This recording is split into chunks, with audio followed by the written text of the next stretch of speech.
Hello and welcome to the second edition of our Agrifood Pro briefing. My name is Matthew Karnichnig.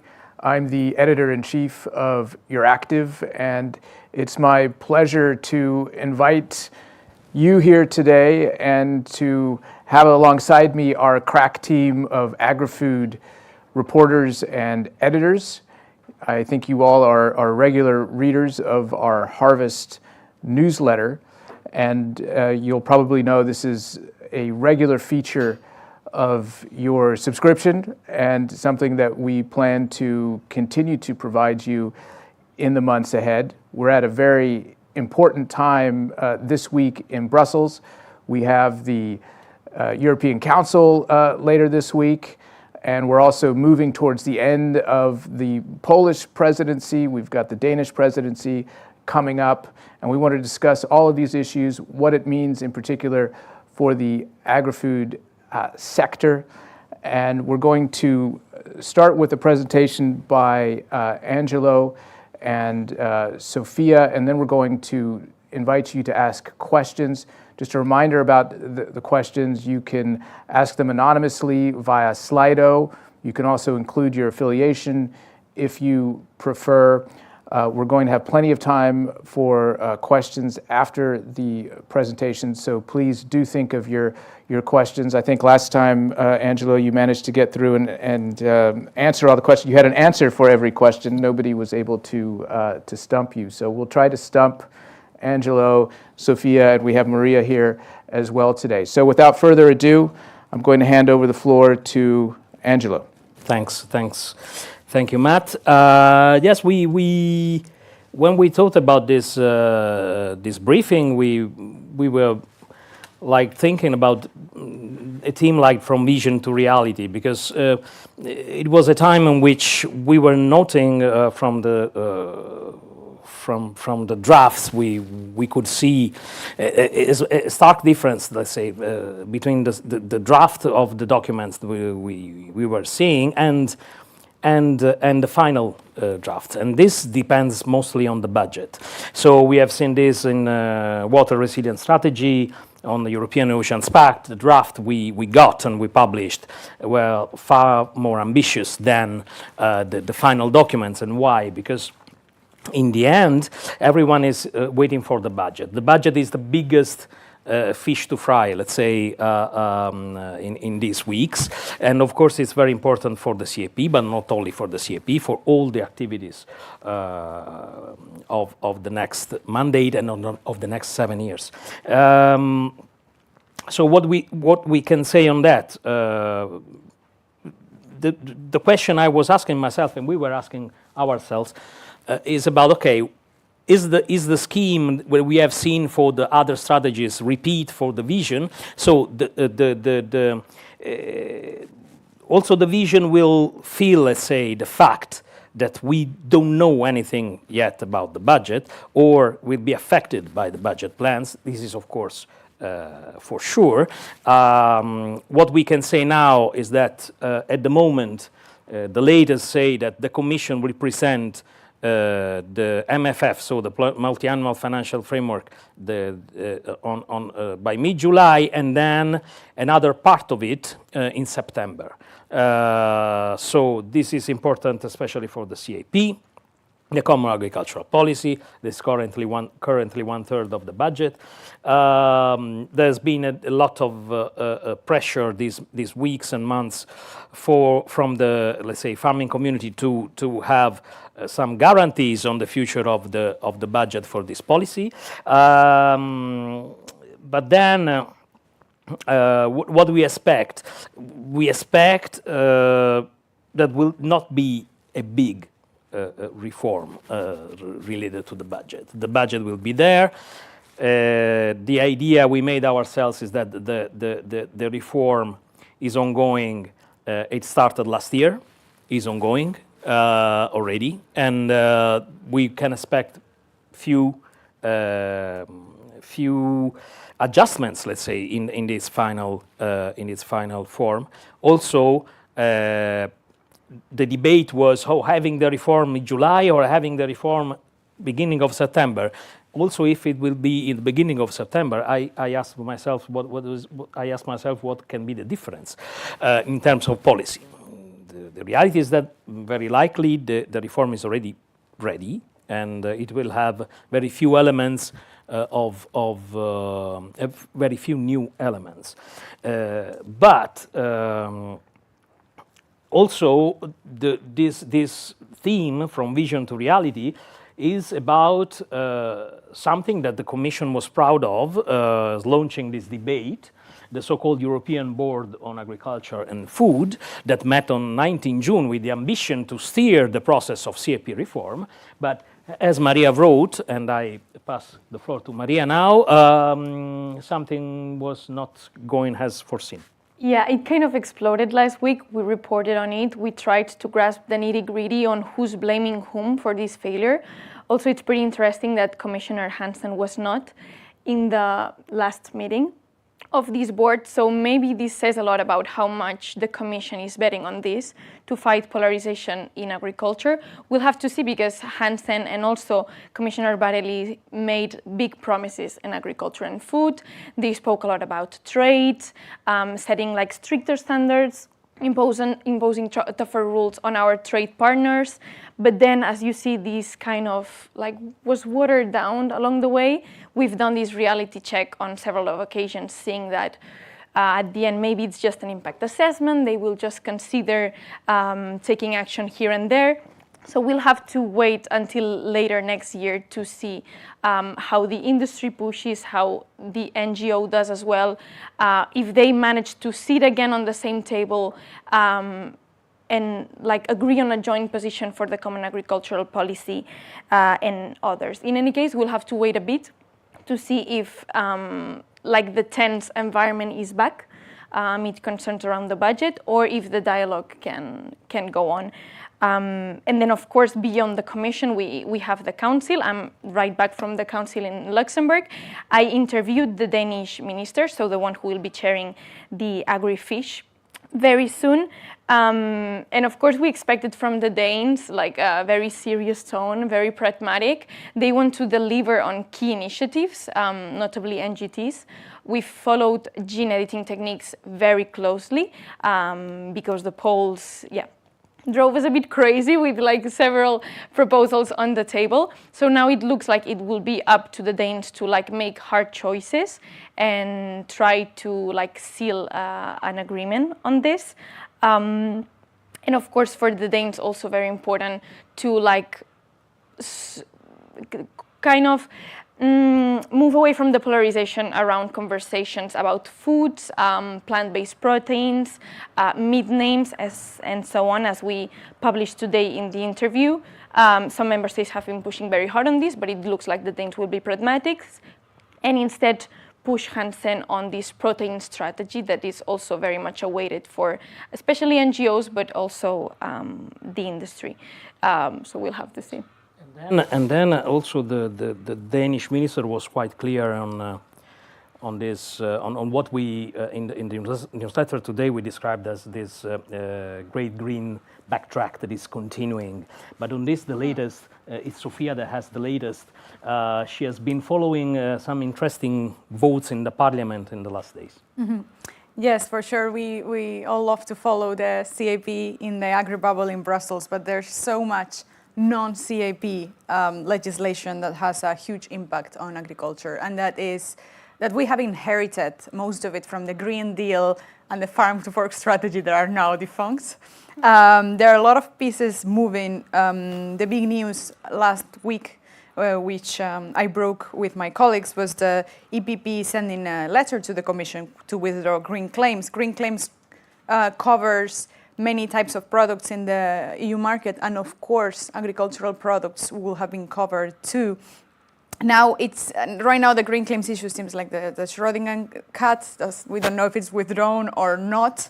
I think no one knows at this point. But for me, it's clear that this is yet another test from the Commission to see what will be the uproar if they withdraw legislation that is on the final stages of interinstitutional negotiations. And there are so many others on the list that could have a similar fate.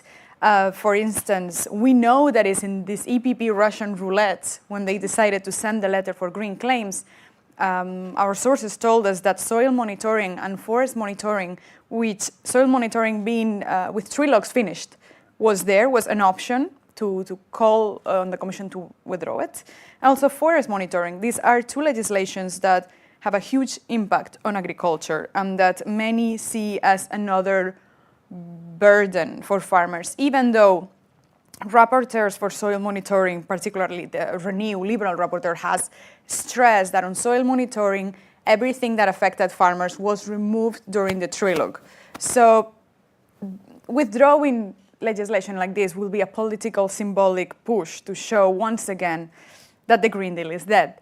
And then in forest monitoring is another drama that we were also following last week. I was in Warsaw when the Finnish minister told me, the Commission might just withdraw entirely forest monitoring. And I was like, really? Apparently, they are watering down so much the proposal at the Council that the Commission is really unhappy with it, and they think there's no point in moving forward with it. So those are very much on our radar. And then EUDR, favorite for me, anti-deforestation rules. Yesterday was another crazy day at the European Parliament following an objection presented by EPP Alexander Bernhuber, who has become a sort of forest conservative superstar in the European Parliament recently. Austrians really care about forest and forest legislation, and he presented this objection to the risk classification that the Commission presented. So only 5 countries, as we scooped, made it to the high-risk list. And then all the other ones that were concerned to be there, we can say Malaysia, Brazil, etc., were in a standard list. Then all the EU countries stayed in the low risk. But Bernhuber and many in the European Parliament think, so the Environment Committee actually, that this list should be changed, that many countries should go up to high risk, and that a special category should be created for European Union countries, at least for most of them, because Bernhuber spoke to me and he wasn't sure if all EU countries deserve to be in the no risk. This no risk push, we've seen it before last year in negotiations with the Council and the Commission. It didn't fly because legally and in the World Trade Organization wouldn't be very happy if we exempt only European Union countries from legislation that we are imposing in the rest of the world.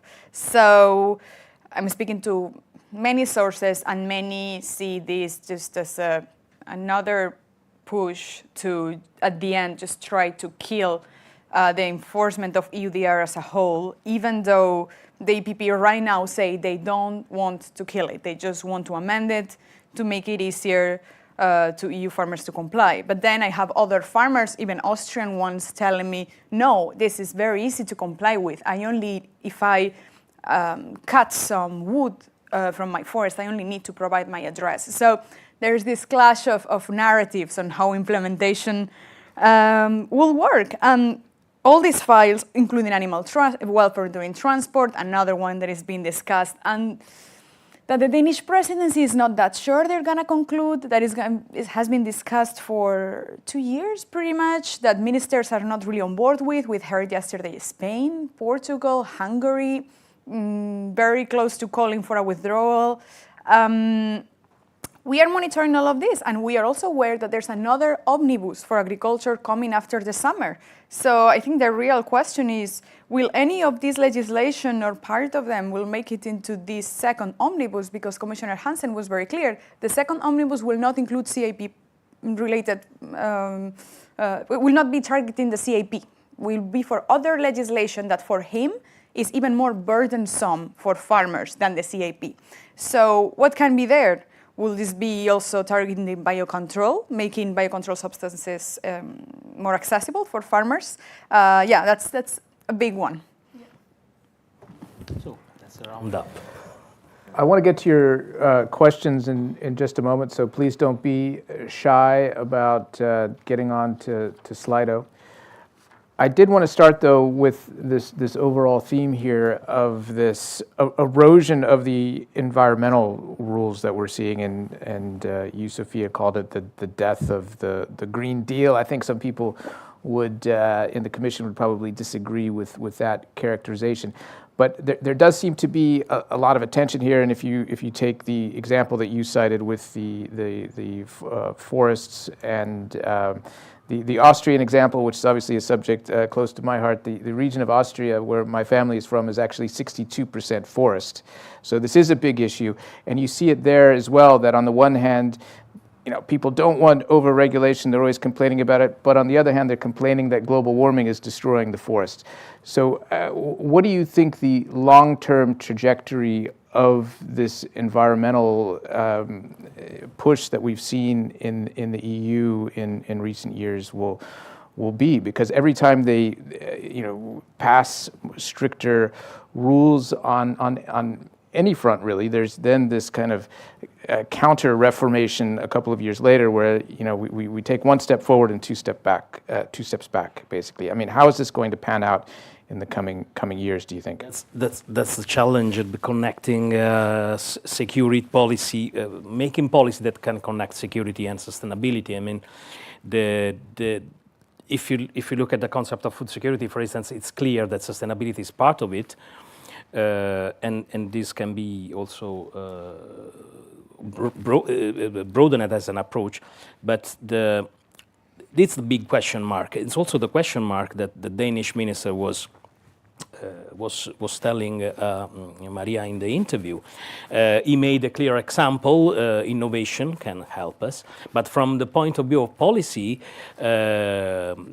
this is the big challenge, because, as he said, you cannot, when it comes to climate change, for instance, you cannot just say, let's forget about it. It's there. It's happening. Also, there are several layers of let's say, decision making that are overlapping. All this example of the non-CAP omnibus is related to many many legislations that are at national level. So it's how the bigger reflection also is about. For 5 years, we have been repeating the Green Deal as an ontology, something that exists because exists, and nothing else was there. And now we are having an opposite attitude, but it's not policy making. This is not policy making. Policy making is about finding compromises, finding ways to have practical, the practical implementation to be in line with the principle, and to be in line with the principle at many layers of, let's call it bureaucracy, so let's call it of governance. So yeah, that's the big question. And for now, I don't see anyone except few to pose this question. It's everything is no green, no green, no green. For 5 years, everything was green, green, green. But this is schizophrenia. This is not the European Union. This is not long-term thinking. Is this happening now because people are running scared of the far right? Is that what's driving it, or what would you say is in the agri-food area? What is the main driver of this? There is a yes, but it's politicians are scared by the far right. The other politicians, of course, far right politicians are happy. There is compared to the 2010s, let's say, there is a higher level of uncertainty. This is clear. It started in 2020 with the pandemics, and in 2022 with the Russian aggression to Ukraine, and now in those days we are talking about other instability sources in the world. So there is a higher level of uncertainty, and maybe it's normal in those times that the Commission also steer from this its approach to making strategies lasting 10 years to running after the events happening. But all the questions are there. The security question was there even in 2019, 2024, but we were not talking, we were not seeing it. We were not ignoring it. now we are, the tendency is ignoring it, that the problems related to biodiversity loss and to climate change. But this is I mean, is this something, this schizophrenia, as you describe it, is this something particular to the von der Leyen Commission, would you say? I mean, is this related to I think to it's her the context. management? It's they are moving in a different context. Then of course the accountability is there, but they are moving in a different context. It's not a 1990s context that favored the lower commission, and it's. 1990s are over. Yeah. Okay. We want to move on to your questions. We have a question here about Mercosur, which is a subject close to Sophia's heart. How do you anticipate the calendar of ratification of the Mercosur agreement starting from the split? I was thinking to right now, like I didn't mention Mercosur. So the calendar, well, we hear that the legal text, after that very long scrubbing that took between 5 years and 6 months, so we don't know when they started because they first presented it in 2019. It's over, and the text will be presented very soon. Very. We published last week by July, so just to give you a hint, July is next week. Let's see. And then the big question is, will there be a sort of annex next to the text that is currently being discussed with France? That could be the only new thing, because the Commission has said many times the text is done, finished. There's no legal changes to it. This was a matter of translations. Yes, they should present it very soon in July, and then they want to kick off the legal process, so basically the discussions in Parliament and in the Council. And Antonio Costa even has said that he wants to do this under the Danish presidency, and their objective is to do it by the end of December. Lula has also been very vocal. This is now the start of the Brazilian presidency of the Mercosur bloc that also has a rotatory presidency like we do in the Council. And Lula really wants to get this done during his presidency. So the next 6 months could be key. Of course, we still don't know the architecture of the deal. We, of course, imagine that they will split the deal because they will never have unanimity in the Council to approve it. So they will split it, and then we will need a qualified majority voting, as in many other legislations.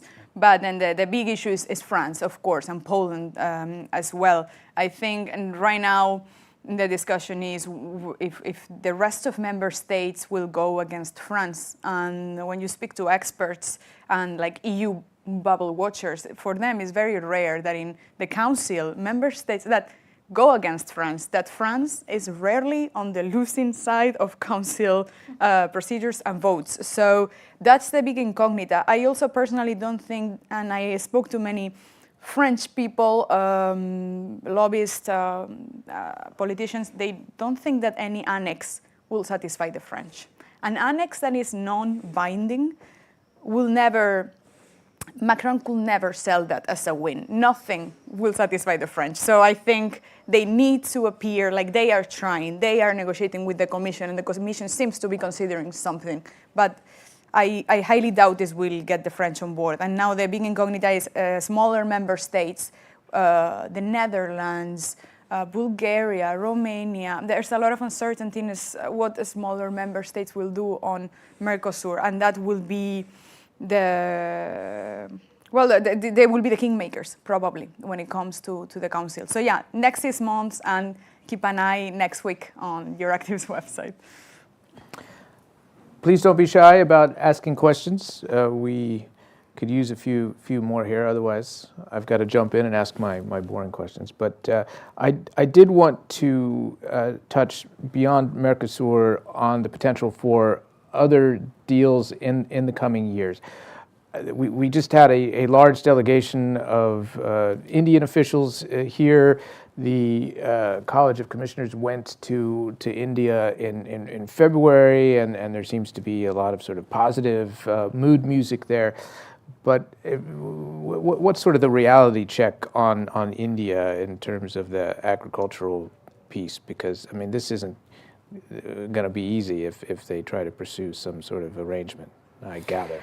No, as Sophia reported, the agriculture is a sticking point. It's a controversial point, but even more with India than with other partners because of the structure of Indian agriculture that is very peculiar. Also, there is a big push from political push from the two sides to conclude something by the end of the year. But the reality check, Sophia, was that some things are moving. We heard from the EU negotiator himself that this was very difficult, and he didn't use the same words as Šefčovič uses when he meets his counterparts. The negotiator seemed, in March, when I saw him last in the parliament, tired, and he said negotiations on food were really hard. But it seems that something is moving, particularly on spirits. For us, spirit exports, alcohol exports are very important. India is an enormous potential market of drinkers, I guess. It's a huge country. The thing is that they have been very close because they have a big whiskey production. They have never wanted to let foreign alcohol in. They have a 150% tariff right now. But they have lowered it recently to the US and then to the UK. Very recently, and this is the first time ever they've done that. So then the Europeans, they are very excited right now because if they've done that with lower, it's probably around 70 something, still very high, but it allows some exports. So then the Europeans are quite optimistic on getting something like that on that front, but then other issues are more complicated, like dairy, cheese. We want to export our French cheese, or like high value products, but the Indian agriculture and the dairy sector is vulnerable, is made up of small farmers. It employs a big part of the population, so they don't want to distort that. And there were even reports that dairy could be off the table.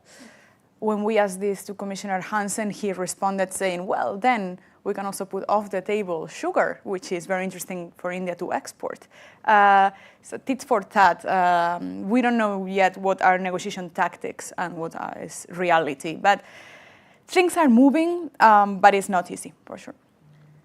Speaking of tit for tat, there's a lot of focus at the moment on what's going on with the Trump tariffs. We're getting close to the deadline in July.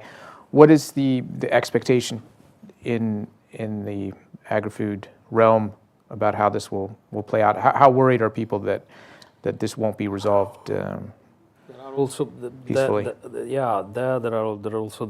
There is also the push of some member states that are more exposed than others to US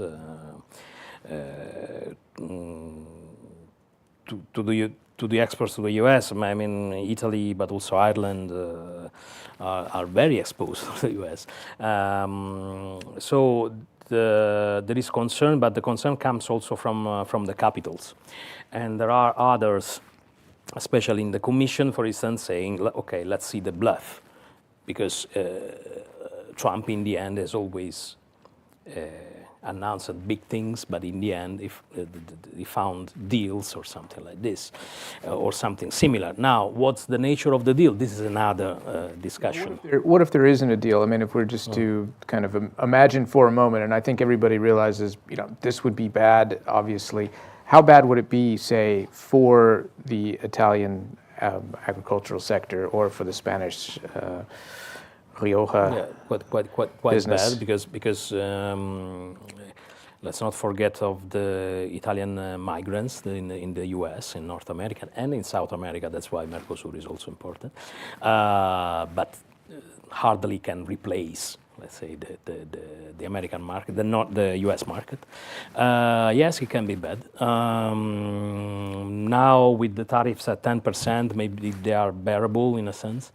But if the tariffs are higher, it can be very bad. And I think all the high high added value products that makes the difference between the surplus of the European agri-food sector compared to the US are at risk. So it's spirits, wine, olive oil is a bit less. What else? Dairy. So all those things that, yeah. Ham? Berry, yeah. Okay, we'll come back to the tariffs in a minute. We've got a few questions from our audience. One from Anna, who asks, thank you for the discussion. What specific files, topics do you anticipate could be part of the non-cap omnibus? Well, as I said, we heard a lot about biocontrol and making legal changes to, they call it a fast track on the procedure on how biopesticides basically are approved, because now it's very lengthy, it can take up to 10 years, and this is something that the industry is calling for, particularly if we are banning more and more substances. And this biocontrol thing has been floated. We are not 100% sure if it will be part of the omnibus, could be, or if it will be just a separate thing after the summer, but it's certainly coming. Then from some leaked papers we published some months ago from DG Agri, we read about the issue of farm visits and the controls on the farmers to see that they are complying with EU legislation. And in this note by DG Agri that we saw, they said there are other visits to the farms, other checks that are not the CAP, phytosanitary, veterinary checks, and they added, this could be added to the Q4 omnibus. So there could be a sort of weakening on checks on farms or streamlining. I guess that's the commission. The commission will use that word. No, the checks on the farms when it comes to other legislation that is not CAP. So yeah, phytosanitary, pesticides, and veterinary for livestock farms. That's two things we heard quite clearly. And then the big mystery, of course, is UDR. What can they do on the UDR? That's a big question legally, because this legislation has been negotiated, it's part of EU law, it's just a matter of enforcement, and enforcement has been delayed. Can they change something? Can they create this no-risk category? Those are big incognitas. I heard many times that, well, the omnibus needs to tackle things that are already implemented. But the thing is that for the farm-to-fork strategy, many things never made it. They were dropped, like the pesticides regulation, etc. So it's something that when I see the big protest against farm to fork, I always wonder, well, but which ones? Because so little files made it till the end. So I'm definitely gonna monitor all the ones that I mentioned before, but they are not EU law yet. So let's see. Let's keep an eye, yes, of course, on biocontrol, on farm visits, on UDR, and on many others. Also, interestingly, the Commission opened a consultation on the regulation of fertilizers. This is something not expected. It was foreseen in 2026, also there, the focus of the Commission wants to know about competitiveness, how this regulation is improving the competitiveness of the EU industry. It's not focusing on the sustainability, on the green part, let's say, of the legislation, the limits of cadmium, for instance, in phosphate fertilizers. It's about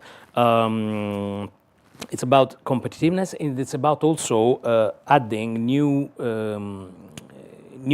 products such as biostimulants or other kind of products that are in the realm that is a middle between fertilizers and biocontrol, let's say. This is something also that is happening, and it was not expected at all. They opened the consultation on 19th of June, and this also that may be a part of the omnibus. We cannot be sure that. We have a few more questions here. One from Lynn in Canada, who says, it's news to us that the Green Deal is dead. hasn't reached Canada, the 51st state. No, I'm just kidding. Hopefully, reality is moving to a more practical approach. Will this bring the EU closer to its key partners and allies? What are the implications for EU leadership in multilateral negotiations on environment/climate and biodiversity? Yeah, that's an interesting one. Also because we can see the schizophrenia. So that Maria wrote yesterday about this attitude towards pesticides, for instance. The reality is that the Commission pledged to have this new legislation on MRL, the maximum residues of limits of pesticides imported in the EU, but of course they have to reckon what is the reality in the WTO. We have already, but Maria, you want to say something? Yeah, exactly. I mean, there's this parallel, these two narratives. The EU saying, okay, maybe we have gone too far at home, but maybe we need to go further abroad. So speaking of trade and linking to like what's coming up later this year, I mentioned it before, this impact assessment on pesticides, how to impose tougher rules on our trade partners. They're not going to like it. I don't know if it's Canada, but I suspect it will, because you already kind of dislike some of our pesticides rules. So I'm afraid we will continue to go down that path of making access to our markets a bit more difficult to, as the Commission would put it, ensure a level playing field for our farmers. So there's these two parallel narratives going on. Very clear yesterday at the Council in Luxembourg. So as I said at the beginning, the Commission was very strong in its rhetoric. Now we'll have to see. They said impact assessment here and there, but in any case, we'll know more by the end of the year. So on this also, in the end, the dream of having sustainability as something that is reinforcing, is influencing the trade order, let's say, the WTO, it was part of the Green Deal. But that always has been a protectionist part. The green protectionism. The EU was accused of green protection. It is accused nowadays, for instance, on carbon border adjustment mechanism, that we are doing. EU is doing green protectionism. So it is now maybe the green paint is going away, but that the fact that we wanna there is a push, especially from some member states, to have this restriction on the imports when the substance, the molecule, the pesticides used in another country is banned in the EU, is always there. It might not be justified on the basis of sustainability. It can be justified on the basis of competitiveness and level playing field, but it's there. But do you think that the EU still has the stature globally to enforce these, to push this through? Because I mean, this also came up in the discussions with the Indians, about CBAM. I mean, it was just this, and they're saying, we're not going to go along with this. Most of the Green Deal legislation was based on the assessment that the so-called Brussels effect will last forever. We're seeing cracks in that. Yeah. We have another question here. Thank you for all of your questions. We have one from Angeline who asks, what are the expected next steps if the EUDR motion on the benchmarking is adopted in plenary? What's the timeline? Well, the thing is that this is a non-binding motion, so it's once again one of those symbolic efforts from conservative groups. They will vote it in plenary, indeed, and then the Commission needs to consider the objection, but they can just reject it. That's what happens with many objections. We see in Parliament all these votes against the GMOs that are imported, or against many things. The thing is that last week we reported that a single letter from a couple of EPP members triggered the Commission to maybe withdraw a law. And this is a letter. This is not even a motion backed by the whole European Parliament. So I wonder if we are in this point where certain political groups have the power of trigger this with a letter, what will happen if the thing is approved? But with many other things, these objections, these resolutions, they pass all the time, and the Commission just gives a statement, as in like, well, we have our reasons to do this. I wonder, I've asked the Commission about this on background of the record. They've stressed to me the legal problems linked to creating these no-risk categories. They repeat them, and it happened in the trilogues that we had in December. They didn't fly because the legal service was very quick to say that this is just very difficult to make. And as Maria was saying, this double narrative, we want to impose EUDR on countries abroad, and Bern Hoover, the EPP, wants Brazil, Malaysia, etc., Vietnam to be high-risk countries, but we want our countries to be no risk. We want to exempt our farmers from the Green Deal here, but we want them on our trade partners. So, yeah, going back to the Canadian question, it's really hard to say that dropping the Green Deal here means that you will have it easier abroad. So, yeah. So this is what we call a double standard, I think, is the term for that. The next question comes from David, who asks, given recent discussions at the Agrifish Council meeting and the motions raised yesterday in Parliament, how do you see the political trajectory of the EUDR in the coming months? Is there momentum building for change? Is that difficult given some of the reaction we saw last week with green claims? So again, this is the EUDR. Yeah. I always say this is like this topic. Every time I publish an article, I get so many messages and reactions. Again, for people that don't follow it, this legislation covers coffee, cocoa, livestock, soybeans, timber, so key products for us that we mostly import.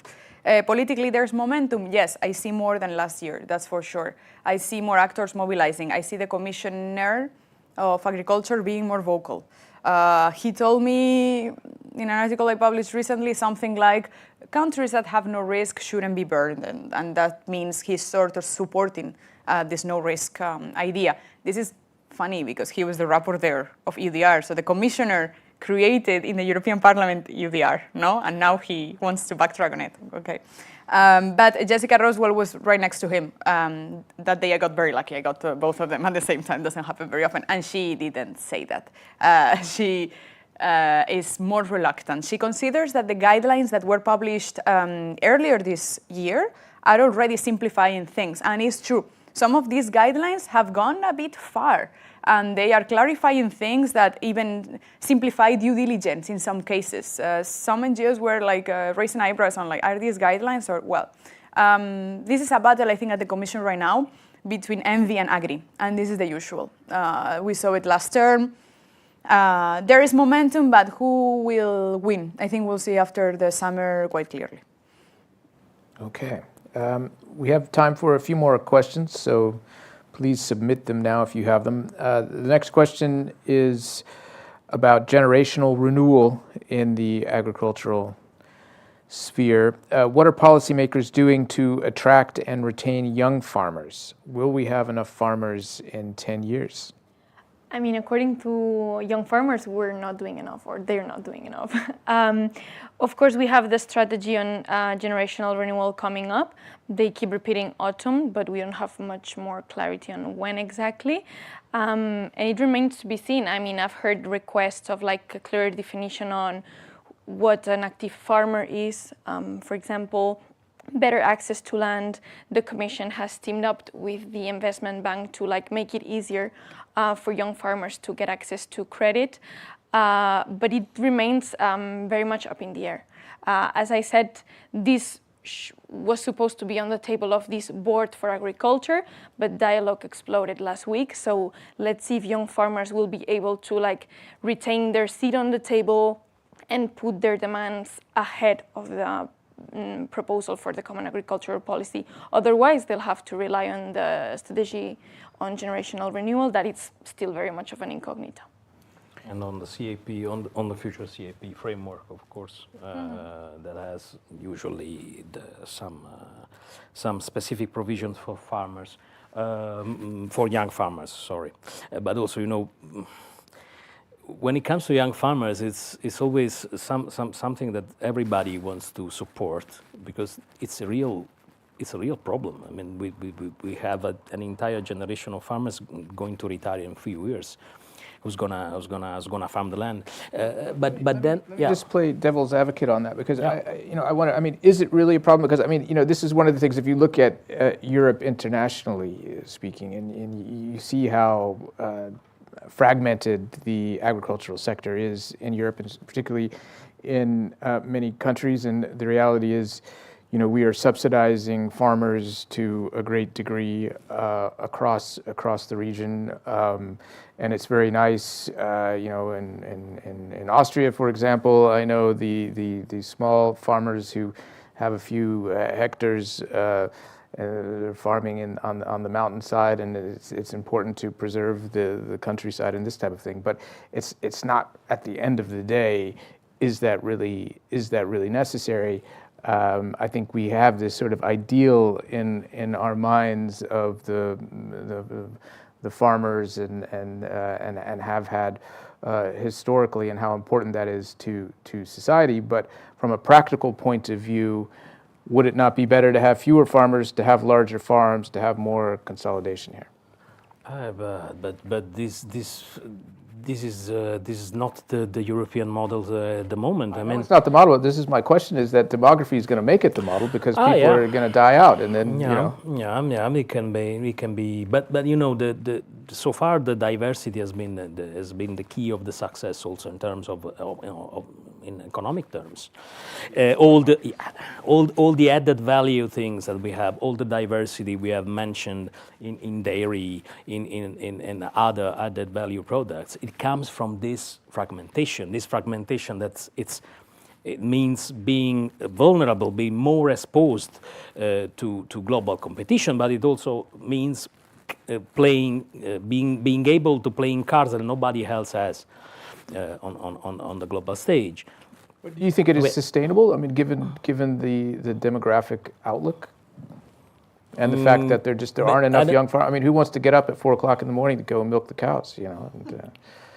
No, that's true. That's an issue. That keeping the rural areas more attractive is a big challenge. But we cannot transform our model in the US model because they are better than us. We are not commodity producers. We are commodity producers on specific things when it comes to self-sufficiency, and we export some commodities. The wheat, the French wheat, for instance. But our strength comes from this huge diversity. If we lose this huge diversity, I don't know if we can compete on areas on which the other farmers, our other competitors, are far more advanced than us. So we're going to have to go back to the land. Yeah. We have another question here from Beate Steinberg. There is a push from the council on having a legislation on meat denominations. What are the chances of this to happen? Meat denominations, that's not a word you hear every day. Well, we can call it fake meat, plant-based meat. I mean, I've heard it in 1,000 ways. The thing is, EU countries, most of them, farm ministers in particular, are pushing for this quite hard. We saw it in the council, but we've been suspecting this would come for a while. We've reported on it. So in this council, it was heavyweights like Spain, France, and Italy calling on the Commission to strengthen labeling legislation to ban the use of meaty terms for plant-based alternatives. Let's see. Commissioner Hansen said he would consider it. He's been quite friendly to the livestock sector, could be open to such an idea, especially because the EU already has such sort of legislation for dairy products, so it would not be entirely new, just applying it to meat as well. Of course, this is a more polarized conversation. In any case, as I said, Denmark will take the presidency and would like to keep this fight out of sight for a while. The minister told me they don't think this is a priority. Consumers should be able to decide by themselves what they pick up at supermarkets. So if those sort of conversations are in their hands, I suspect they will drag them a bit. But yeah, let's see what might come from the Commission. Okay. In any case, this will come in the framework of the CMO revision. So yeah, later this summer. There is already a proposal from. There is already a proposal from the European Parliament because this Common Market Organization regulation that contains the lists of the, let's say, marketable names of foods is under discussion for other reasons, and the Parliament is slipping in. Yeah, so it's not just the Council, it's not just foreign ministers, it's also the Parliament. And of course, this is a topic or a demand that it's very easy to sell, saying like a sausage is like a sausage, full stop. So of course it's getting a lot of attention. Okay. We have another question from Émilie Rateau of 4Paws. How do you reconcile the potential dropping of the animal transport file with the EU's Farm to Fork and Green Deal commitments, which call for more sustainable livestock systems? Well, we know the Green Deal is dead, so yeah. Yeah, sorry, Emily. Well, it is very complicated, and I also wonder if they eventually drop animal transport that has been on the table for a while. The revision of the animal welfare rules included many other areas like farmed animals. There's this petition from over 1 million citizens, the End the Cage. I don't know, maybe you've seen. I've seen it around. So basically, millions of citizens in the European Union wanted to end cages for certain animals. And the Commission, back then, this was the Green Deal fever, and they said, yes, we will consider it and we will present a proposal. And they've opened, actually, they've launched the consultation for that proposal. But if we drop the transport one, that was the one that is on the table, and maybe it was the one that the Commission saw as the easier one to sell, how is it going to impact the rest of welfare legislation? This is for me, is an incognita. I also don't understand why they will start work on a parallel welfare legislation if they are even afraid to go forward with this one. I think, going back to, are we backtracking because of the far right on these issues? I will say we're also backtracking because of other things like the cost of living crisis. I think back then the Commission assumed that consumers will just have to pay more money for their meat if this was farmed in a more friendly way and sustainable way. And right now, are we ready to tell Europeans that are not living a period of prosperity, you have to pay more for that? I think the Commission has realized that this is a message that is just, and national politicians, of course, that they can't sell this anymore, and this is very hard. So honestly, if transport fails, I wonder, I feel like everything else could fail. But at the same time, we're asking for animal welfare standards to Brazil, to Ukraine as well. And it looks like they're diverting attention a bit because while they're saying, okay, maybe animal transport was too much, they're saying banning cages is okay, and also they're making promises on imports. So in this initiative that they launched last week, I think, and we reported on it, they said, don't worry, we'll work on imports, we'll make rules stricter for third parties, so third countries. So again, it looks like we're trying to place the burden elsewhere. This announcement, for example, would please both the farming industry and NGOs. So again, easier to sell maybe than the animal transport proposal. And we have a commissioner that in his title has the animal welfare. So I see really hard that the Commission doesn't do anything. But if the situation is the one that Maria and Sofia have already have described it's really difficult to see what is the narrow path where this legislation can pass through.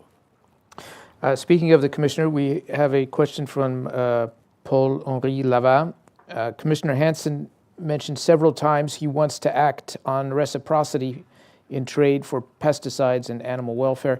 How, in concrete terms, can this be put into place by modifying existing laws or putting into place new ones? ? Which DG would be in lead? Looking at the organization of the Commission as it is now, with the lead of DG Agri when it comes to all the agriculture and food issues, it will be DG Agri, the one leading. But the dynamics, the internal dynamics of the Commission are really something difficult to decipher, because, okay, there is one DG that is the lead, but the competent DG is another one. So in this case, is Sante, I think, it's animal welfare is Sante. And on pesticides, it's Sante. Food safety also, it's Sante. What we know, what we know not now. It's the Commission as a body is not a monolith. They discuss internally. They fight internally for their and this is something.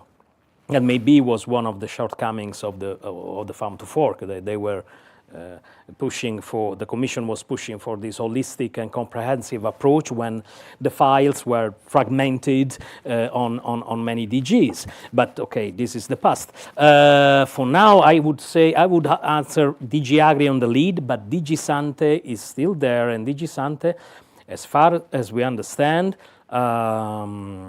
is still has still a big say in all these files.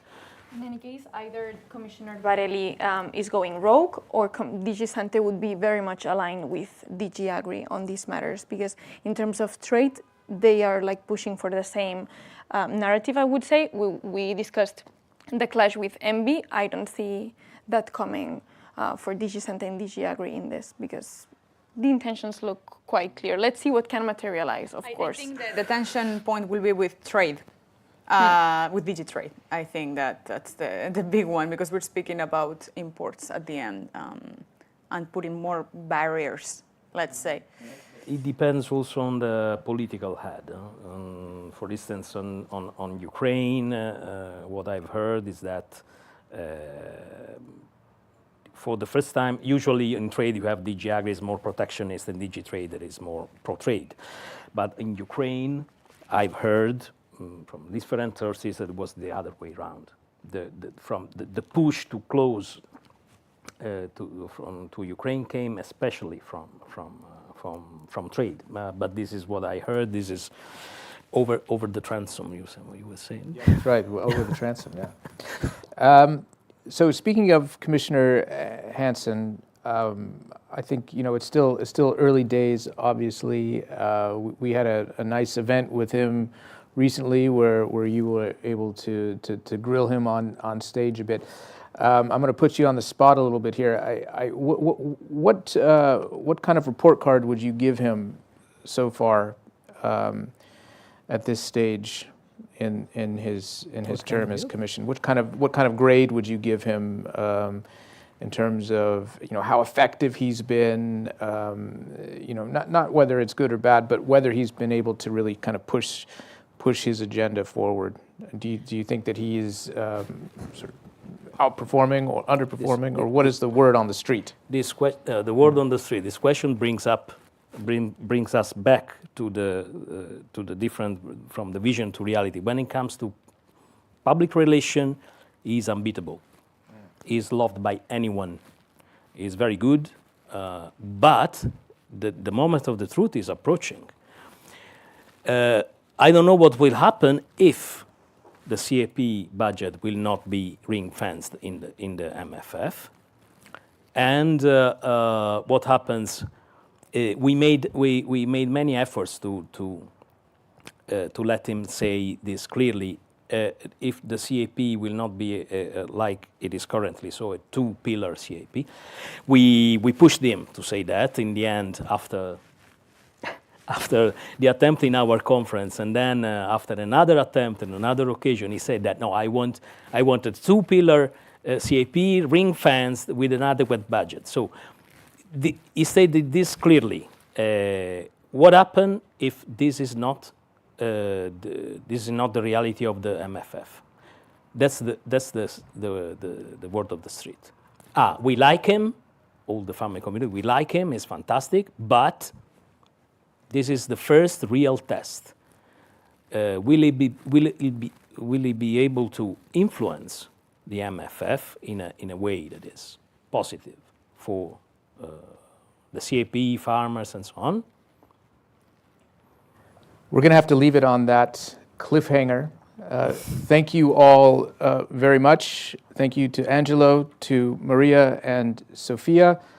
Thanks to all of you who tuned in. I hope you'll continue to read Harvest. We will have another edition of this gathering in a couple months' time where we will look back at how Hansen has done. We'll know more about the MMF and how things have panned out there. Everyone will be back from summer, and I'm sure we'll all have plenty to do as we head in towards the end of the year. Thank you all again, and until next time.